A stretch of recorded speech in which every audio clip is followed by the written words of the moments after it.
Welcome to the Tech Egg. Don't get scrambled. Enjoy the video. You start by ensuring a working SQL connection and a clear schema. Make sure your query returns the columns you plan to display.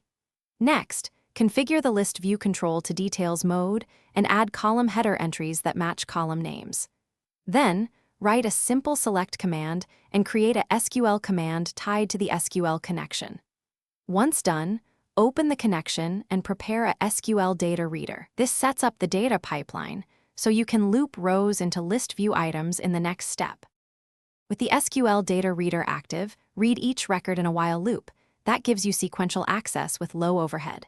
For every row, instantiate a list view item using reader. Get string 0 or reader 0. To string, then add sub-items for each subsequent column to preserve column alignment. Make sure to call Listview. Begin update before the loop and end update. Afterwards, to avoid flicker and speed insertion, close the reader and dispose the command. This ensures resources are released, and the list view shows. Finish by formatting columns, set widths, text alignment, and optionally enable full row select for usability.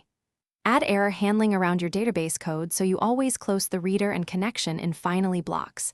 This prevents locks. If items appear empty or shifted, check for DB null values and confirm your select field order matches column header order. One quick troubleshooting tip: if nothing shows, log the reader field count and sample values to verify your query returns data and types you expect. Thanks for watching. Consider subscribing if I helped unscramble your problems.